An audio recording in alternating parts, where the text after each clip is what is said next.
یہ میں کیا کر رہی ہوں؟ سویٹر بن رہی ہوں. ٹیکنیکلی کروشے کر رہی ہوں بٹ سیم تھنگ.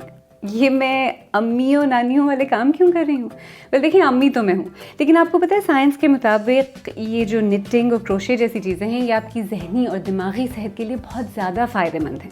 اور any way Tom daily, Julia Roberts جیسے سیلیبریٹی نٹرز اور جین زی اور جین الفا نے نٹنگ اور کروشے کو ویسے ہی بہت ہی کول بنا دیا ہے. خیر آپ کو پتہ ہے سائنسدانوں کے مطابق بنائی یعنی نٹنگ ناخن چبانے، ڈوم اسکرولنگ سے لے کر نشے کی لت جیسے سیریس ایڈکٹیو بیہیویئرز یا عادات سے لڑنے میں مفید ثابت ہوئی ہے.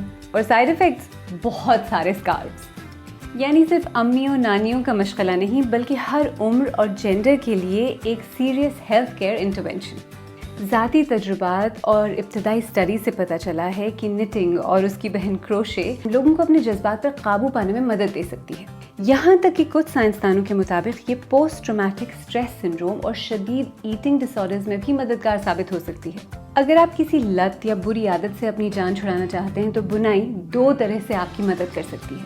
ایک طرف یہ آپ کے نیگیٹو ایموشنز کو کنٹرول کرنے میں مدد دیتی ہے، دوسری طرف یہ آپ کے ہاتھوں کو مصروف رکھتی ہے جس سے بار بار اسی نیگیٹو عادت کی طرف جانے کا امکان کم ہو جاتا ہے. بنائی کو ہیبٹ ریپلیسمنٹ تھراپی یعنی کسی ایک عادت کی جگہ کسی دوسری اچھی عادت کو اپنانے کے طریقے علاج کے طور پر بھی استعمال کیا جا سکتا ہے. سوچیں بری عادت بھی چھوٹ جائے اور درجنوں سینکڑوں سویٹرز بھی تیار ہو جائیں. تو اس کے پیچھے سائنس کیا ہے؟ دیکھیں بنائی کے دوران ہاتھوں کی حرکت کسی حد تک EMDR یعنی eye movement desensitization and reprocessing therapy کی طرح کام کر سکتی ہے.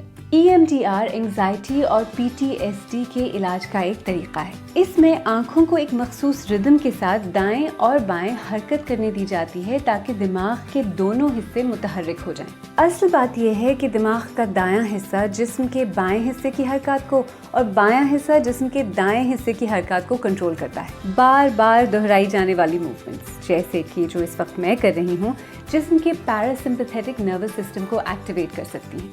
یہ نظام جسم کو خطرے یا دباؤ کی کیفیت کے بعد نارمل ہونے میں مدد دیتا ہے. یعنی اس عمل سے ذہن کو سکون مل سکتا ہے اور بے چینی میں کمی آ سکتی ہے. ابتدائی ایکسپیریمنٹ سے ایسا لگتا ہے کہ بنائی دماغ کے دو حصوں انسولا اور امیگڈلا کی سرگرمی کم کر سکتی ہے. یہ دونوں حصے عام طور پر خطرے اور تناؤ کے رد عمل سے وابستہ سمجھے جاتے ہیں. اور دلچسپ بات یہ ہے کہ ان ممکنہ فائدوں کے لیے آپ کا ایکسپرٹ نٹر ہونا ضروری نہیں. اگر آپ میری طرح کچی پکی نٹنگ اور کروشے بھی کر لیتے ہیں تو اس سے کوئی فرق نہیں پڑتا. صرف شرط یہ ہے کہ آپ اپنے دونوں ہاتھوں کا استعمال کریں تاکہ آپ کے دماغ کے دونوں حصے متحرک ہوں. ہاں یہ بات ضرور ہے کہ بنائی کو باضابطہ طور پر ایک علاج یا نسخے کے طور پر استعمال کرنے سے پہلے مزید مضبوط سائنسی ایویڈنس کی ضرورت ہے.